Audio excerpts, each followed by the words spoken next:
بسم الله الرحمن الرحيم أعوذ بالله من الشيطان الرجيم بسم الله الرحمن الرحيم الحمد لله رب العالمين والصلاة والسلام على رسوله الكريم وآله الطيبين الطاهرين المعصومين ولعنة على أعدائهم أجمعين أما بعد मोहतरम नाज़रीन जीअं त असांजी गुफ़्तगू शेख जाफ़र सुबानी हफ़िज़हुल्लाह जे किताब अल-अक़ीदतुल इस्लामिया में हली रही, जंहिंजे 24 नंबर नशस्त सां गॾु तव्हांजी ख़िदमत में हाज़िर आहियूं। गुज़िश्ता नशस्तनि में असां इहो बयानु कयोसीं त क़ज़ा ऐं क़दर जी ज़रूरत छो पई, जंहिंमें असां इहो बयानु कयोसीं त हिकु नज़रिए जबर हो ऐं ॿियो नज़रिए तफ़वीज़ हो।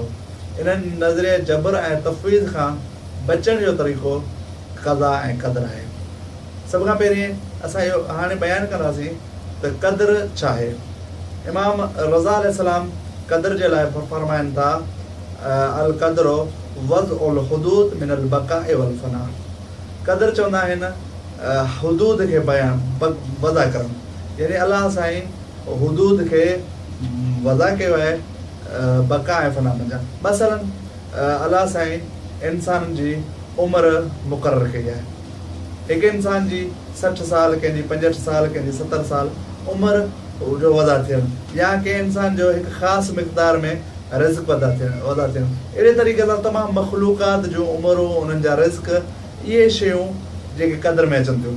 ऐं उन खां अलावा क़दर में जेका शइ अचे थी उहा इहा आहे त वरी ख़ासि अमलनि ते उन्हनि जो यानी मिक़दार जो वधण या घटि थियणु। मसइलन हिकु शख़्स जी हिकु ख़ासि उमिरि वधा थियल आहे, उन खां पोइ सदके ॾियण सां उनजी उमिरि वधे थी, ऐं उहा उन ई शख़्स जी वरी उमिरि क़तार आम सां घटि थी थिए। इहा इन खे क़दर चवंदा आहिनि।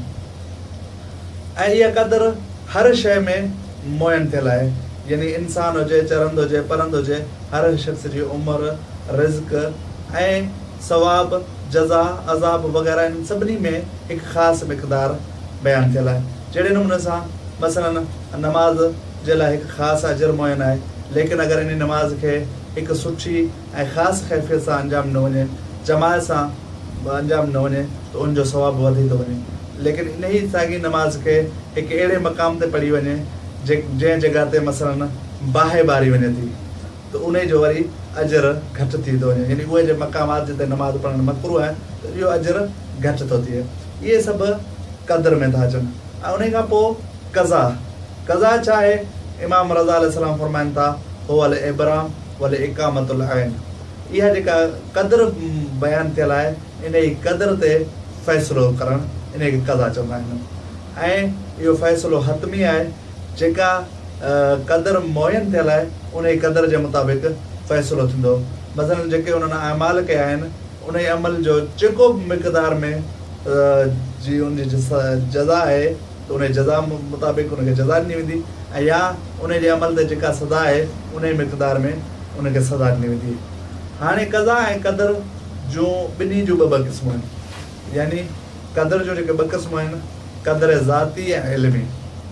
यानी उहा क़दर जेका अलाह जे तरफ़ां हिकिड़ी शख़्स जे लाइ उनजे अफ़ाल अमाल में मुयन थियल आहे, इन खे ज़ाती चयो थो वञे। ऐं उन खां पोइ ॿी क़िस्म जेका अचे थी उहा आहे क़दर फ़इली। क़दर फ़इली यानी इंसान जे अफ़ाल ते कुझु यानी उन मिक़दार में घटि या वधि था थियनि। अहिड़े नमूने सां क़ज़ा ज़ाती ऐं क़ज़ा फ़इली, यानी जहिड़े अमाल ते जेको सवाबु आहे हतमन उनखे मिलंदो, या अमाल ते जेका सज़ा आहे हतमन मिलंदी, उहा जेका आहे ज़ाती ऐं इल्मी आहे। उन खां पोइ वरी जेका फ़इली जेका अचे थी, यानी मोमिन खे अजर जो इज़ाफ़ी थी मिलणु ऐं मुनाफ़िक़ खे घटि अजर जो मिलणु, इन खे क़ज़ा फ़इली था चवनि। इंशाअल्लाह अक़ीदतुल इस्लामिया जे अॻे नशस्तनि सां गॾु हाज़िर थींदासीं। वस्सलामु अलैकुम वरहमतुल्लाह।